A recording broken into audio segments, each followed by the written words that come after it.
What's up guys, happy unpack day. I finally got my hands on the Galaxy S22 Ultra. Here are my honest first impressions and a buying guide for you guys so that you don't make any mistake, because right now is the best time to go for any of these models thanks to the pre-order gifts. For example, in my country Pakistan, the Galaxy S22 Ultra offers you free Buds Pro, a leather case, as well as free Samsung Care Plus, which is just incredible. The pre-order gifts might be slightly different depending on the market, but overall you still get quite a lot of value. We've known the specs for ages, so this video will completely focus on the real life experience. First up, seeing 4 new colors on an Ultra Samsung flagship is a breath of fresh air. My personal favorite is definitely the green model, which looks green for the most part but can also have a sort of a blue tint to it. I personally think that this was the best color. The second favorite one was the all white model. Also, finally seeing the return of the Note form factor. This is something that I missed so much, like more than I thought that I missed initially.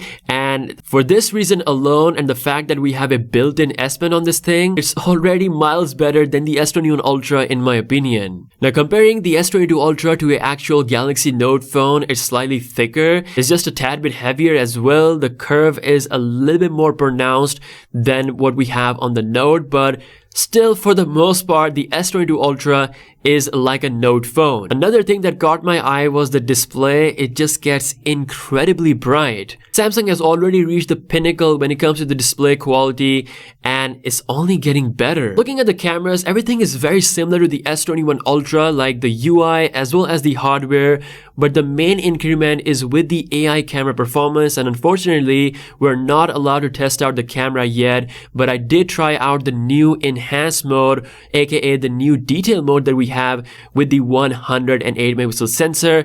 It actually takes a few seconds to process the image, and once it's done, everything looks super detailed. We also have a brand new auto FPS feature for the videos. This is something that we have seen on the iPhone, and it genuinely improves the low light video performance. Now, it's coming with Android 12 based on One UI 4.1 out of the box, combined with Snapdragon 8 Gen 1, which is the chipset that's coming out in my region. This thing was really fast. Also, that 120Hz refresh rate obviously made things even smoother. I also tried out the S Pen, and thanks to that 2.8 millisecond delay, it felt very similar to writing on a paper. Now, as much as I like the S22 Ultra, it's definitely not for everyone, because Samsung has other 2 models as well.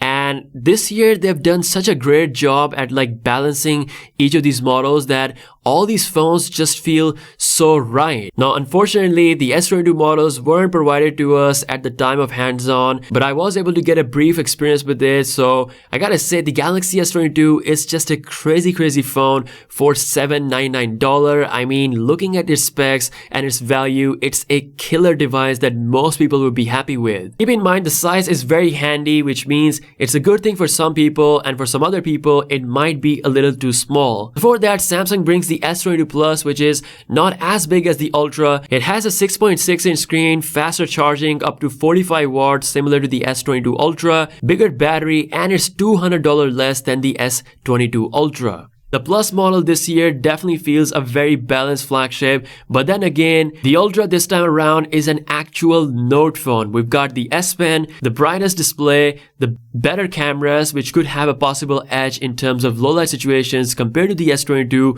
and S22 Plus, and of course, you get that crazy zoom. Especially with all the pre-order gifts that Samsung is providing, it's kinda impossible not to be attracted to the S22 Ultra. Overall, I think unlike last year's S21 Ultra, the S22 Ultra really packs all the punch. Like, Samsung really made sure that their Ultra phone this time around stands out compared to the rest of the 2 models. Overall, I think the ultimate value comes with the Galaxy S22 model, and if you're actually thinking of buying the S22 Plus, I still think that paying more for the Ultra model might actually be worth it thanks to all the extra features that you're getting. Keep in mind that these devices will get the longest Android software upgrade support ever on any flagship phone, up to 4 years, which means we're gonna see Android updates up to Android 16. So that's all for today. If you're looking for pre-order, I think either Galaxy S22 or the S22 Ultra would be a worthy choice. Let me know what you think in the comment section below. If you agree or disagree,